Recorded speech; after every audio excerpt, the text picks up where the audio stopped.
Hello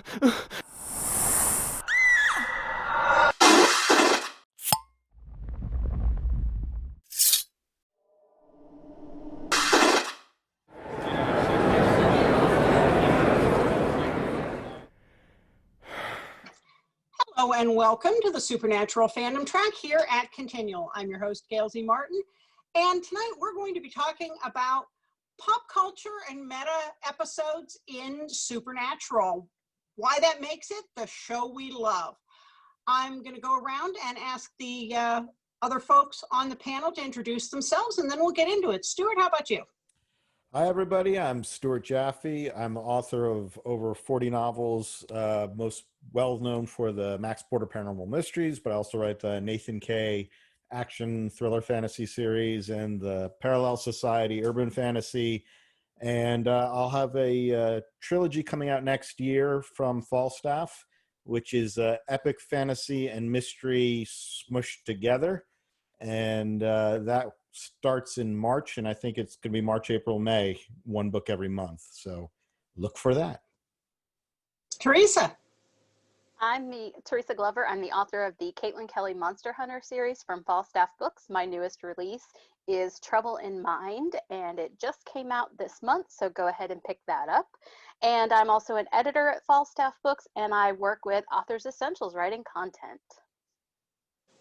Awesome. Ian? Hi, yeah, I'm Ian J. Malone. I'm author of the Mako Saga, which is a space opera series about a bunch of college buddies who hung out at the bar and played video games on Friday night, only to find out they were being recruited to be intergalactic heroes of war. Got a new book in that series actually coming out. It's going to be the first non-saga book, if you will, coming out this Friday, as a matter of fact, called Detron City Vice.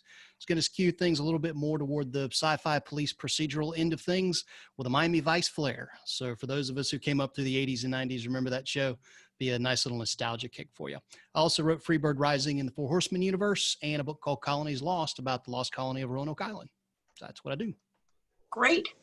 And of course, I'm also a writer, as Gail Z. Martin. I write epic fantasy, urban fantasy, steampunk, near future, post-apocalyptic, and more. And as Morgan Bryce, I write urban fantasy, male paranormal romance. So got a bunch of writers here all talking about what we love about Supernatural. So one of the things that strikes you when you watch more than just a handful of Supernatural episodes is how many pop culture references the average episode makes, not just in the music, but the conversations. Am I the only person who's ever gone to SuperWiki to look up a reference and go, I know that meant something, I didn't catch it, but I know it meant something? I haven't gone, but only because I'm afraid that if I get on SuperWiki, I will never get off of it. I will fall down the rabbit hole, and that will be the last anybody ever hears of me. Biggest rabbit hole in the world, because you go, ooh, I didn't know that. Oh, look, I didn't know that. And next thing you know, you're just gone. But it's great for that reference you didn't get because it's not something you watched or knew or, you know. How does that shape the show? Does it make it timeless? Does it make it, does it age the show, or what does it do for the show? What do you think? I don't know if it ages the show, but I mean, one big takeaway I've always gotten from Supernatural from the jump when it started in, what was it, 05, 06, was that the people who write this show are clearly of my generation, which is to say Generation X. From the Back to the Future references to, the music references with like the Crossroads deal and all of the lore around that. These are people who grew up listening to the things that I listen to, watching the movies that I watch. And just like always happens with my stuff, little tidbits and references of that always finds a way to work it into their stuff.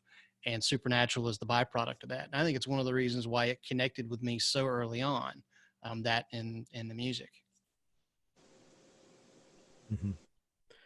Well, I think that, jumping off of that, the boys themselves are X generation. Mm-hmm. So I think it makes sense that they're that way. And as time moved on, some of their references do reflect more contemporary millennial culture and all that. But of course, they themselves sometimes are like, what the hell is this? Dean's like, Dean doesn't barely understands what a tweet is probably. But I do think ultimately, it's a matter of whether it will stand the test of time. Will just be a matter of time. We don't know. I think of Buffy, which was also highly, dropping cultural references left and right. And that show, I don't think that part of the show has aged well. The strength of the show, the characters, the humor, a lot of that keeps, I think a younger generation still might enjoy. And but the actual witty banter, I think, gets lost because you have to know what everything's a reference to. Otherwise, saying as if doesn't mean anything like it did 2 decades ago. I would add, though, that I do think the writers do a good job of referencing stuff that is as close to timeless as you can get. I mean, listen, my 13-year-old loves to watch the original Ghostbusters, right? And how many times have they riffed on that in Supernatural?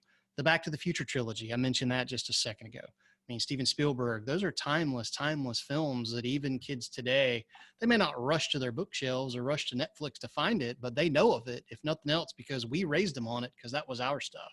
Mm-hmm. Or it's been rebooted 100 times. Or it's been rebooted 100 times, exactly. So the as if references and stuff like that, yeah, I'd take your point on that. But I would also say the Buffy didn't go for 15 seasons. So well, and that's the thing is I think they've been around so long that that there is a chance that they've adjusted. And I think part of it too is that it's not just the in the moment pop culture references. There are some rather storied references throughout Supernatural. So it's not touching on just one thing. It goes further back. Like, Scooby-Doo is not exactly something that's in the immediate pop culture knowledge as much as it was when we were kids. So I think that and the classic rock that we see and the way that Dean reaches back into some of those 60s and 70s references as well as the more recent ones give it a broader appeal. And I think that there's more there so that if you don't necessarily catch the reference, you're not missing out on as much. It's just an Easter egg for the people who get it, or something fun so that a new fan can go, oh, like Gail said, what's that reference? I didn't get it, and then go find out. I agree with you. I do think just a side note about Scooby-Doo, which I find fascinating. Scooby-Doo, as referenced in that show, Dean is referencing the Scooby-Doo we all grew up with. Yes. But Scooby-Doo, the youngest kids now have there's been a Scooby-Doo every generation, and sometimes 2 or 3 iterations of it as was with us. So they all, that's a reference that does not get lost, even though like in Scooby Natural, that the fact that they were almost frame for frame using an actual episode, that might get lost, the little details, but they know the characters and what they're all about. Well, and I think it's interesting because I know in my own writing, when I've thrown in pop culture references, sometimes Larry and I get in a discussion on, is this a timeless reference or is this going to date the book? In 5 years, is anybody going to know what this means? And I think that, for example, Supernatural had plenty of Paris Hilton jokes there for a while. I'm not sure, Paris has kind of faded off the view, but there are the Quentin Tarantino throwbacks and the classic movie throwbacks and the Clint Eastwood throwback. Those are timeless because those have already been around and are cult favorites. So you've got a cult favorite referencing other cult favorites. Well, and you also have, you mentioned Quentin Tarantino, who and Clint Eastwood, they've both reached an iconic status. They've cemented their body of work already, even though they're still producing. Whereas somebody like Paris Hilton, first of all, she was famous for nothing. She didn't actually do anything. And so she was just a flavor of the week for pop culture. And so I think that's part of why certain references certainly will outlast the show even, and others will just be gone before the show's even done, which is only a few weeks away. Yeah. Well, But and I think, oh, go ahead, Theresa. I also think too that sometimes that in the writing of it, it just seems like they're reaching out to people who have that same history, and it helps to foster that sense of community, because there's jokes in there that, yeah, they're not going to make as much sense to a younger audience, but that's really not the point. It's to reach out to a wider group. Like, I've put references in my books before, like in the most recent one, I have a Three Stooges reference, which I know almost nobody is going to get except the older people, but it was part of my childhood, so I want to put a wink and a nod in there to someone who is going to get it. Or there's a reference to The Princess Bride, and I was horrified to find out a few years ago that one of my millennial friends had never seen it. We happened to be on a plane, and I sat her down and made her watch it. And it's one of those things that it's not necessarily there for everybody, but it's there for those who know, and those who get it get that giggle. It's funny. My oldest daughter had asked me one time when she was, really getting into movies at first, well, what movies would you recommend that I see? And I gave her a list and said, these are the ones that get referenced over and over and over. And if you've never seen the original, things like The Graduate, things like Butch Cassidy and the Sundance Kid, you've seen the references all your life, but you never got what it was referencing. And then you see the original, if you didn't see it already, and go, oh. Or The Godfather. I mean, it was even in Zootopia with the mice. Yes. Kinds of things. When Dean says, say hello to my little friend, and yippee-ki-yay, mofo. Yes. But I noticed that there are some things that have passed kind of out of the verbiage. Dean used to say Yahtzee when he'd get something right. And he hasn't in a lot of seasons. I forgot about that. That one just kind of passed into history. And as a result, people other than the diehards aren't even going to know it. Like, I wouldn't have known that, if you asked me what his signature phrase is, it's son of a bitch, that's what he's, Exactly. And so it's interesting, the things that have survived as for them and haven't. I would add that the one time he dropped "I'm Batman," he pretty well nailed it with all the splendor one would expect him to hit it with. And the thing that always strikes me when they make some of these references is that this is one of the things that is the most special about hanging out with your gang in real life. They're the people that you can have a conversation with in shorthand that is practically unintelligible to people outside, because it's all references and in jokes. And if you haven't all seen the same things, read the same books, watched the same stuff, outsiders don't know what you're talking about. And that happens, they conjure that, I think, with the pop culture references, and then become the pop culture reference themselves. Absolutely. I think that's part of why people get so attached to them, because if you think about it, they sound like our nerd friends. It's a language you understand, and you go, this show was written for people like me. They get me. They understand. Like, I get that reference. You feel like Captain America throughout the whole damn movie. Harley says, I was drunk. It was Comic-Con. You've been there. Yes, it totally explains having a tattoo of Princess Leia straddling a 20-sided die. I was drunk. It was Comic-Con. Well, who hasn't been there? I didn't want to interrupt, but that not that specific line, but the episodes where they did have the conventions, the supernatural convention in the show, I think really speaks to what Theresa was saying, is that, that's, I think, where they came out and basically said, this is who we are deep down inside, us writers, us, you know, the people who are putting the show together, and this is our tribe. And the show is, you know, is accessible by plenty of people who don't follow that world, or that you know, the circles that we're all in, but there is that extra layer for us. Well, there's this. I will never forget the first time I watched that episode. I mean, right down to the title, which was The Real Ghostbusters. I had never seen anything like that before. I mean, when you start talking about meta and supernatural, it doesn't get any more meta than that. That episode was an entire joyride for me, because I so loved going to cons, and just the fact that they wrote that into a very believable storyline, into that story, which was still, you know, into that show, which was still very much in its prime. And that was like, what, season 4? So Yeah. it was, I will never forget watching that. That was a treat for me at the time, and still is to this day. It's one of my favorites. And Just one the of row of Impalas was awesome. I One love of the sensitivity that they used with using those characters at the convention. Yeah, there were the giggles that you would expect, you know, the foibles that you would see at a con, but it's also that very loving kind of wink, wink, nod, nod. We get it. We're those people too. Mm-hmm.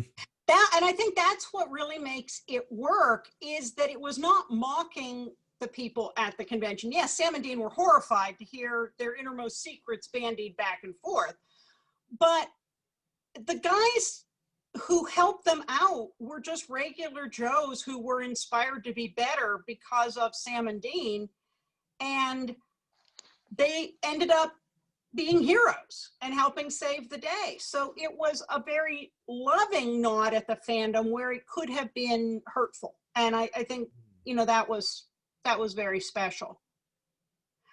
One of the other pop culture moments that I remember is there's a scene in season 8 where Sam's doing the trials, you know, and it's really weighing heavy on him, and the boys are alone in the Impala for their emotional discussion, you know, in the dark in the car. And Dean says, you know, I realize that this is weighing hard on you, and I know I'm not the one to do the trials. I can't do them for you, but I can carry you. And Sam just looks at him and said, dude, you just quoted Lord of the Rings. And he said, hey, it's the Rudy Hobbit. The Rudy Hobbit gets a pass. Which is a pop culture comment. Now you've got to know who the Rudy Hobbit is and why he's a Rudy Hobbit. And now Right. You've got pop culture on top of pop culture. Mm-hmm. Yeah. The only thing that would have been more would have been to call him the Goonies Hobbit. Well, that would have been a deeper reference, but I was about to say, what makes them calling him the Rudy Hobbit, I think, so great is that I would believe Dean is a fan of Rudy far more than he's a fan of the Goonies, and so that he would, if he's going to recognize that actor whose name just went out of my head, Aston. Sean Astin. Yeah, Sean Astin. If he's going to recognize him, it's much more. You know, Rudy's going to have much more of an impact on him than something else like the Goonies, and I think that's part of what makes a good pop reference like that work, is that it's all within character, including Sam going, "You just referenced Lord of the Rings," you know, and kind of befuddled by it. And it also depends on if it's, you know, Theresa was talking earlier about a good reference being something that's kind of an in joke or just a little Easter egg for people, and that one's fine too. Everybody will get the first layer of the joke, the Lord of the Rings, but not everybody's going to get the Rudy thing, and that's fine. And then but it's not crucial to the show. And I keep thinking about the Paris Hilton thing, because if I recall, she's isn't she in it? There's an episode that she's in, and so she's she's in a wax museum story, and that's the kind of thing where that episode probably will not, that specific episode will not make a lot of sense, probably even to younger crowd right now, because they have no idea. You know, if you're millennial or Z-Gen kids, have no clue who Paris Hilton is. You know, there's no reason for them to know who she is. She hasn't been in the public eye for, you know, years and years and years. By the grace of all that is holy, hopefully the Taylor Swift reference will follow it out the door. Just saying. But in terms of writing, I think if you're going to use a pop culture reference, it's color, it's flavor, but it can't be the meal of what you're doing. Otherwise, unless what you're doing is meant to be disposable in a few years.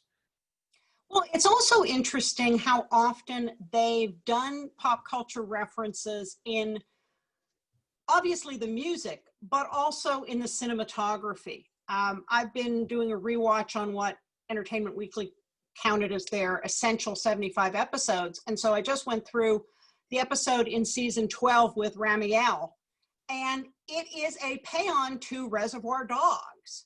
From the way they walk, from the name of the diner, to the way the conversation shifts around the table, to the stylized slow-mo walk as they go in. I'm not a huge Tarantino fan, so I hadn't gotten that until, and I'm looking at it going, this is something. It's not something I know, but it's something. And then I go out to the wiki, the font of all knowledge, and go, oh, it's Tarantino. Of course it is. But to weave that in, even in the cinematography, is kind of a whole new level of reference. Mm-hmm. I think it's just that the people who work on that show, and since so many of them have been working on the show for years and years and years, this is who they are. And, if you're the cinematographer, you know what everybody else is doing. I can easily see, well, first the writers probably wrote that in specifically referencing Tarantino, but if they didn't, I'm sure cinematographer said to the director, why don't we do this? Because this would be exactly what we need. And when you see it done well, yeah, I mean, I think of Mel Brooks movies where whatever he's parodying, Young Frankenstein, or, where they are using in some cases actual camera techniques that were used back in the 30s that they're mimicking. So it's not unheard of, but it's always appreciated when, it's one of the great Easter eggs, because you have to know whether you have to be able to recognize visually something. Otherwise it's just gone,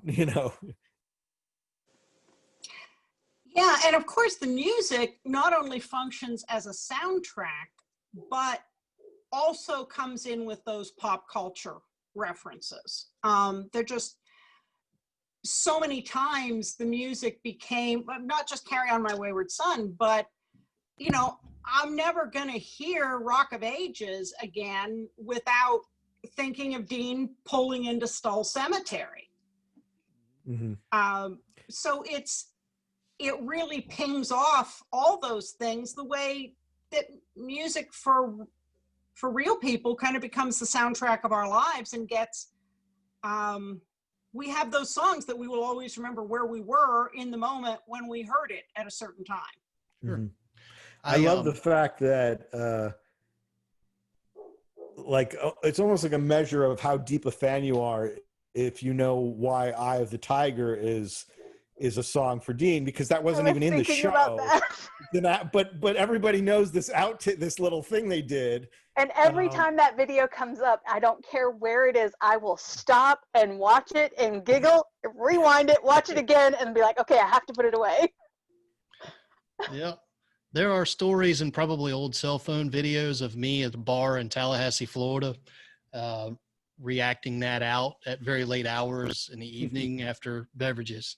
Putting that out there. Not that any of those people watch my videos here, but which is a good thing at this moment, because I just outed myself. No, I mean, getting back to Gail's point about the music really not only being the soundtrack to the show, but playing into the fabric of the stories that are told. I referenced the Crossroads thing earlier. I mean, Robert Johnson going to the Crossroads, that's old school blues folklore. I mean, almost a century old stuff. I've heard about that for as long as I can recall, because, I had a dad who was huge into blues music and anything that was heavily guitar influenced. And so you get a lot of that. And when they not only said, okay, we're going to doff the cap to the Crossroads, but then they actually brought in Robert Johnson, or an actor playing Robert Johnson. and then use that to drive what became a critical component of the supernatural canon. You know, the whole notion of the Crossroads deal. I mean, that plays out over and over and over again throughout a 15-year show. And the fact that it all started from a story that I have heard since I was in diapers was awesome to me.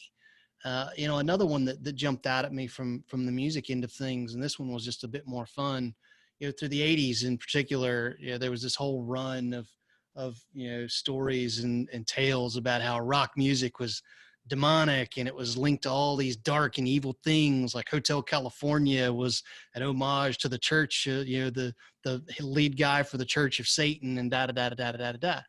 So when they took the whole Blue Oyster Cult thing in season 1 and basically just had a bunch of kids copying down symbols off of rock albums and actually bringing these spirits to life, like I totally chuckled at that because I remembered that totally took me back to that time and remembering people saying, oh, you can't listen to that. I'm like, sure I can. Well, and then briefly, we actually had a rock star as Satan's vessel. There you go. It wasn't Ozzy Osbourne, but, you know, we had a rock star. It works. No bad for harm in the making of this episode. I do think it's cool how they've used music to create that shorthand for not only the characters themselves and the emotional state, but also their deep-seated psychology. Because if you think about it, the music that they typically listen to connects them back to their dad. So no matter what, that music is also that presence of John Winchester throughout the show, because it calls back to those times when they would all be together in the car listening to it on the run from God knows what. It's like he never leaves them because that music is always there. And somebody pointed out that for John, that was the music when he was happy with Mary before all of this went off the rails. So it kind of goes back even further because it meant something different to John than it means to the boys. Mm-hmm. But and we'll be doing a whole other panel just on music, but as part of the pop culture references, it weighs in pretty heavy there in terms of if you know the songs, and I'll admit I've learned a lot of songs from Supernatural because it wasn't what I listened to at the time. But, you know, when Sam shoots Madison, the fact that it's Silent Lucidity playing in the background, you just go, Great oh song. God, shoot me out. Yep. Yeah, drive Great the knife song. a little deeper. Well, I mean, even digging later on into the show, and what was it, was it like 8 or 9 when they did the whole Mark of Cain thing? And Yeah, and so Dean finally gets put down, you know, down for the count in the season finale. And, you know, as Sam is bringing him back into the bunker, the song that's playing is Can't Find My Way Home, which is an old rock tune from Blind Faith, which is Steve Winwood, and I think Clapton was in that as well. But very old Yeah, song. Clapton, Ginger Baker. Sorry. Yeah, but I mean, a song that just fit the moment in the scene beautifully and was, I mean, totally something that could have worked in, you know, in the first 2-3 seasons when all of that was still fresh. It still had resonance and impact.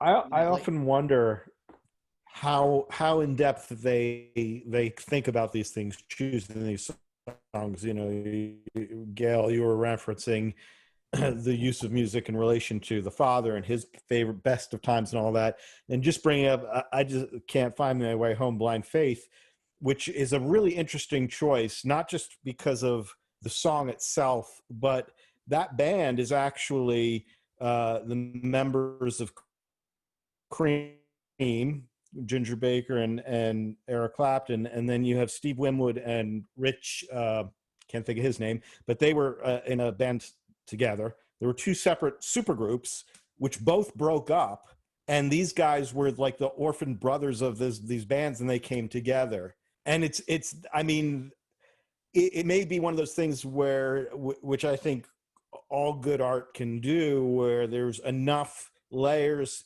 built into the story that we can find layers that maybe they didn't intend, but they're there, you know, and I find that fascinating. Side note, I don't know if you saw all I have for my brilliant thing. the podcast that Jensen and Jared did with the members of Kansas. But the members of Kansas were saying, you know, we did wonder what was going on several years ago when we looked out in the audience. And all of a sudden, there are all these young girls. We were used to an audience that was our age. And where did all these young girls come from? I'll admit, I had their albums when they came out. So, you know. Passing the torch. Yeah.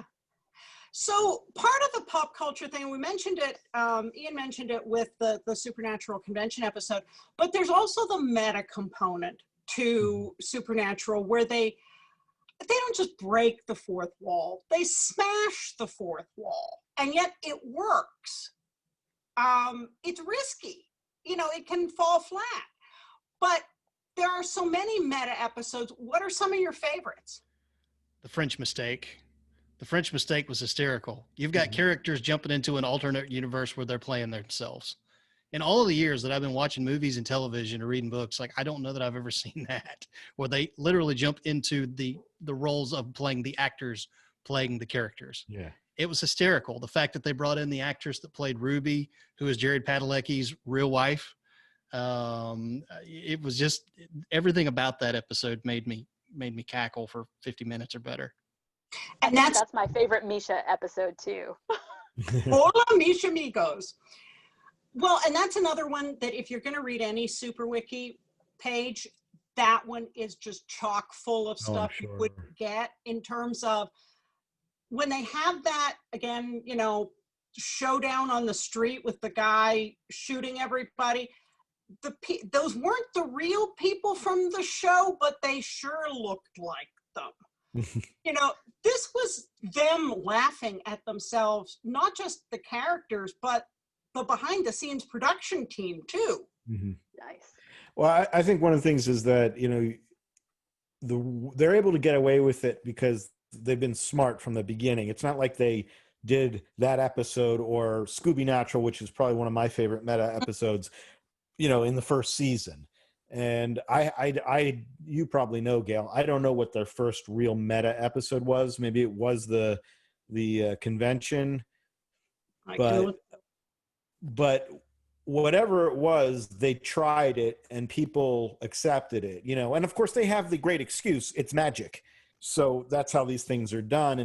And we're able to accept it, on those levels, because they've had other episodes that are, I mean, not as meta as the two we're talking about, but there's the Groundhog Day episode, which is not meta in the sense of them stepping outside and knowing like that they're them or anything. They're not breaking the fourth wall so much as clearly it's meta for us, the viewer, because we know what they're doing. Gail, which episode was it fairly early on in the show when they go to Hollywood because people are dying on the set of the horror film and they've got Nick G there as the director and all that? That's the one with Paris Hilton, isn't it?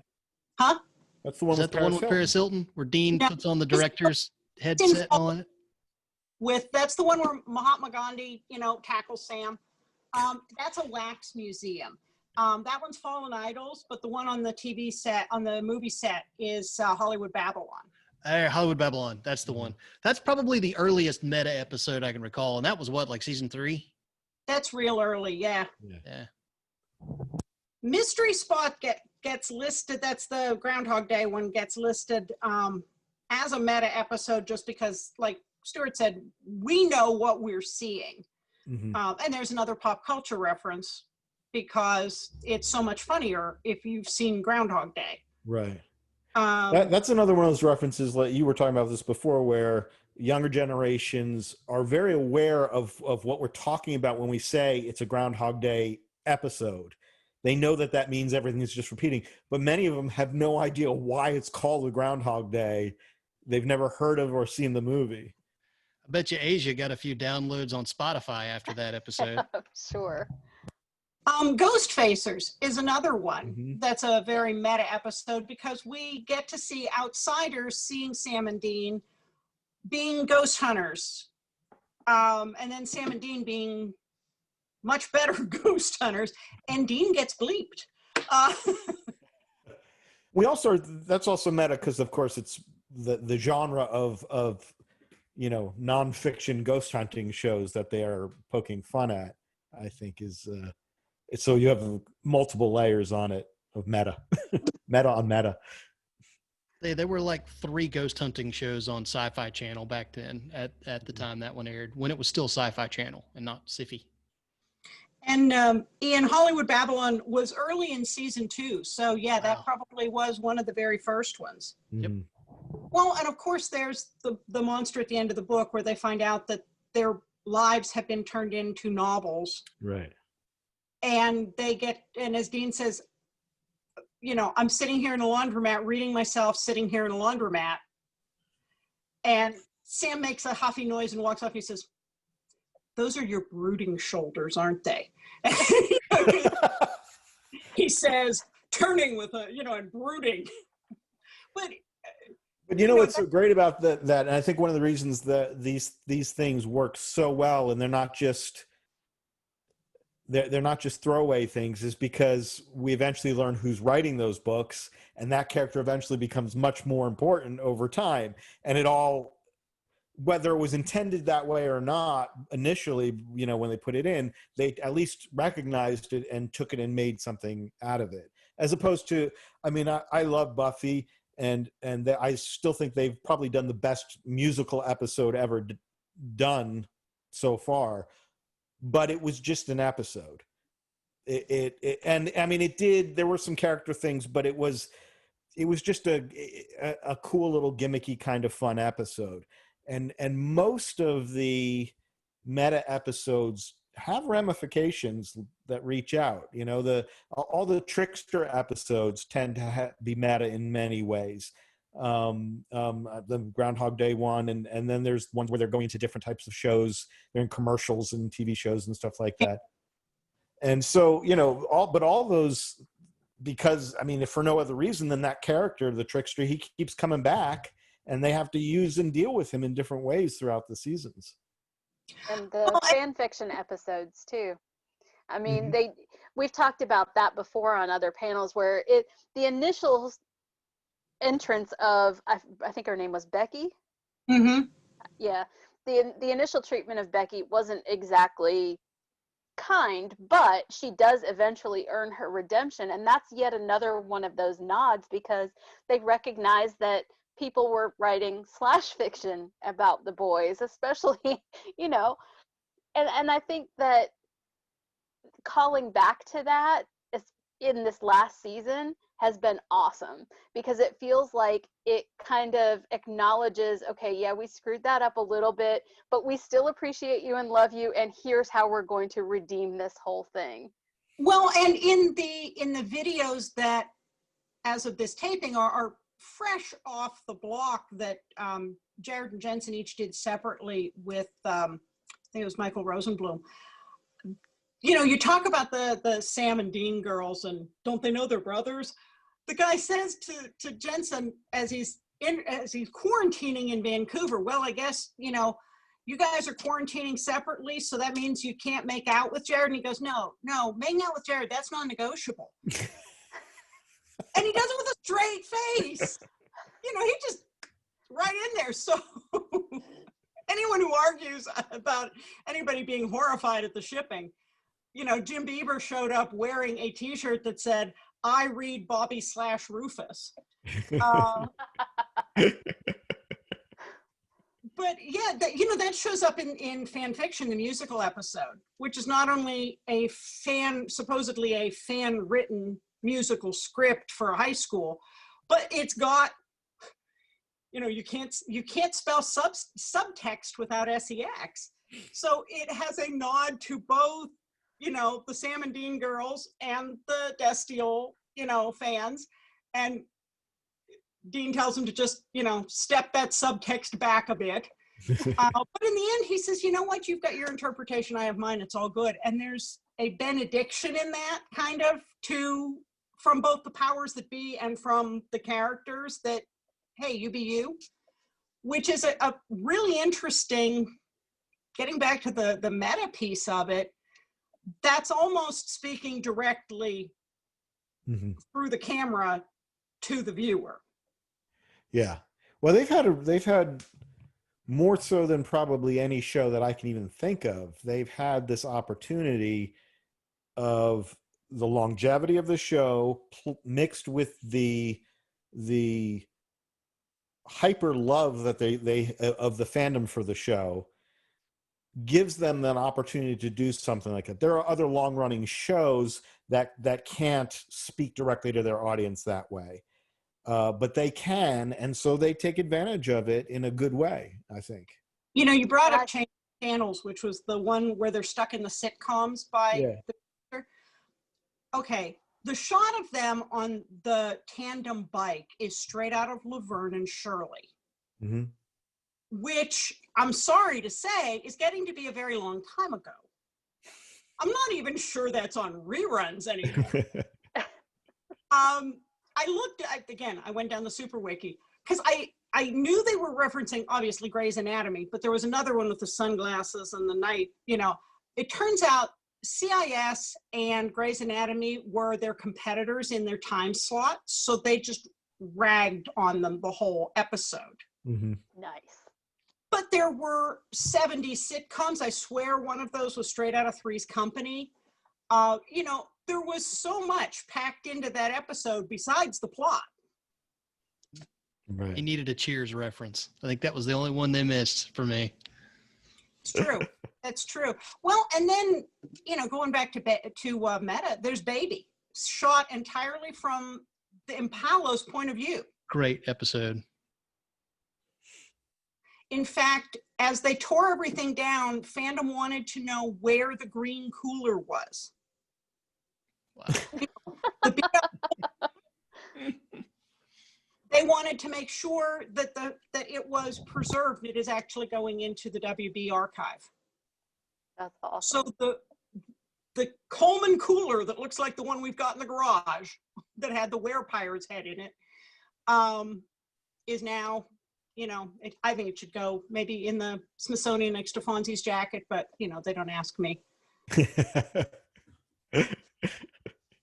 Well, when Jensen is done with Baby, because I believe he's getting the actual. They're both getting them. They're both getting one. But, gifted by the CEO of Warner Brothers. Yeah, or it should be. But one of them will eventually find its way into the Smithsonian, I'm sure. I would settle for just finding its way into Jensen's bar in Austin, and I'll go have a pint and check it out there. Impala rally there, yeah. Yeah. Oh, yeah, that would. Well, and how many times since he opened that bar has the Family Business Brewing Company shown up in bar scenes in Supernatural? Sure. It's either on the pulls or it's on the sign or, oh, look, the special of the day is one only they make. Well, Jensen strikes me as a guy who's a pretty business savvy customer. He knows this is my gravy train. No sense in wasting it. Let's go ahead and just leverage this out in a bunch of different directions, whether it's his band being used in promo videos for the show or the bar and the beers. Yeah. I mean, the name of the bar itself, the name of the brewing company, the Family Business, is a callback. Well, and, you know, we were talking about Easter eggs and those kinds of things. There are props that keep showing up in the different episodes. There's this really ugly monkey statue that has shown up in bar scenes from season 1. And you just know there is some prop person who goes, yeah, grab the monkey, because it's shown up over, and it's not the kind of thing once you know to look for it, you notice it, because it's unusual. Well, I gasped out loud the minute that they pulled out Lucille from The Walking Dead, and Lucille was sitting, I think, on a table at some point too. I just fangirled so hard over that because I just love Negan as a character in The Walking Dead, and to see that crossover between Supernatural and The Walking Dead, I was so excited. And Dean actually walks into the war room holding it and going, man, Dad loved this thing. Yes. But those are a great kind of little side references. It's just you either get it or you don't. And you know, you're talking about the monkey thing, and you were also talking about Laverne and Shirley. So this little side side question, but I want to share it with you because it's one of those things. I love things like that, that if you don't know to look for them, they just go by. But once you're aware of them, you can't not see them. And Gary Marshall, who created Laverne and Shirley and was directed Pretty Woman and zillions of other things back when he was alive. He in every one of his films, there's always somebody somewhere in the movie eating a banana. And now that you know that, next time you're watching Pretty Woman or anything that he's done, and he did a huge bunch of movies in the 70s and 80s, it's always there. It's like trying to find Alfred Hitchcock in one of his movies. Like, oh, there's the banana. Okay, now I know. Now I can watch the rest of the movie. So now I'm going to be going, where's the monkey? Where's the monkey? In every one of these bar scenes. Well, and in the, in the episode where Dean's got Michael trapped in his head, and well, Michael's got Dean trapped at the moment in thinking he's running a bar called Rocky's Place. Okay, moose and squirrel, huge moose head on the wall. Right. And speaking of which, moose and squirrel, okay, those were Cold War cartoons. That's going back a ways. They're not really showing them anymore on Cartoon Network. Yeah. There are, and I don't think they've ever explained that reference. You just either know what it is or you don't. Yeah. But it's not like a passing reference. It's used all the time. So it's kind of interesting. And I never really thought about it because especially when my son was growing up, we made sure he saw all of that stuff. We got a hold of it all. And those are really subversive cartoons, which I didn't realize until I started watching them. I'm like, wow, they really get away with a lot on these things. Well, I sure didn't get that out of it when I was a kid. Yeah.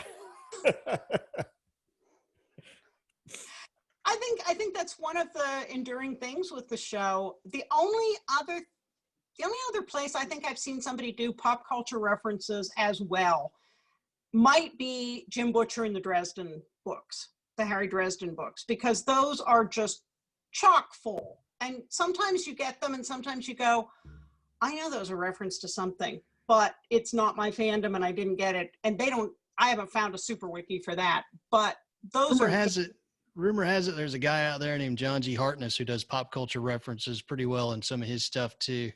So not that I'm reading Quincy Harker right now or anything. It's true. I mean, I think a lot of us have learned from watching these and go, well, yeah, for all the reasons we've just mentioned, it makes it feel more tethered to the real world when our characters talk like the people we hang out with. And I mean, it just makes it really fun too, because even like the Batman Lego movie has a ton of pop culture references, and some of them are just going to go right over the heads of a non-nerd audience, because there was one reference to the British robots, and they weren't saying exterminate or something else, they were saying something similar, and I busted out laughing. And the characters in the movie said something to the effect of, ask your nerd friends about these. And the person I live with looked at me, she's like, what is so funny? I'm like, you wouldn't get it. Like, it would take too long to explain. You wouldn't get it. Well, and one of the other episodes that comes to mind is the LARP episode where Charlie is Queen of Moondor and they're LARPing and Dean gets to do his Braveheart speech.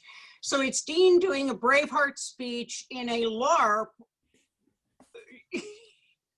Which also calls back to Felicia's Day, the Guild, where she was playing the video games.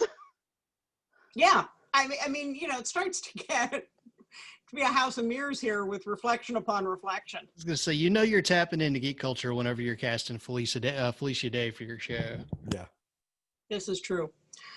Well, folks, no surprise, but we've already blown through our time. You can do that when you've got 300 and some episodes in 15 years and lots of stuff to talk about. But let's go around and tell everybody where we can find you. And go ahead. Ian, I'm going to start with you and go the other way. Sure. Again, my name is Ian J. Malone. You can find everything you want to know about me on the interweb thingy. IanJMalone.net is the website to go. You got everything there, from links to all of my books to latest news and stuff about me. A couple of opinion pieces that I've written on the fly, just for everything from music to sports and whatever flows my fancy. One quick reminder again, brand new book dropping this weekend, this Friday, Detron City Vice. I'm really excited about it. If you're into pop culture and you're somewhere in our generation, 30s, 40s, you're going to get a kick out of this book, or at least that's my hope. And also, if you go to my website and download my newsletter, you get 3 free short stories. So free stuff. It's a good thing. Thanks for having me. Awesome. Thank you. Teresa? You can find me at falstaffbooks.com. My newest book, Trouble in Mind, is just out recently, so go ahead and get that. And you can also find me at authorsessentials.net, and I'm pretty much all over the web as Theresa Glover, so you can find me on Facebook, Twitter, and all of that, and follow me there. And Stuart? I know this is a shocker, but you can find me at stuartjaffe.com. You can, and Amazon, Facebook, all the usual places. I've got a ton of books out there. They're all in ebook. Most are in print. Most are in audiobook.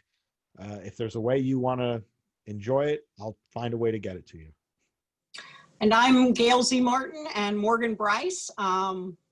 GailZMartin.com, MorganBryce.com. Just remember the Z in the Gail Z. Martin, and Bryce is B-R-I-C-E. You can find everything there, as well as Amazon, etc. Thank you so much for being here, and thank you folks for watching. We'll have more Supernatural on Continual, so we'll see you online.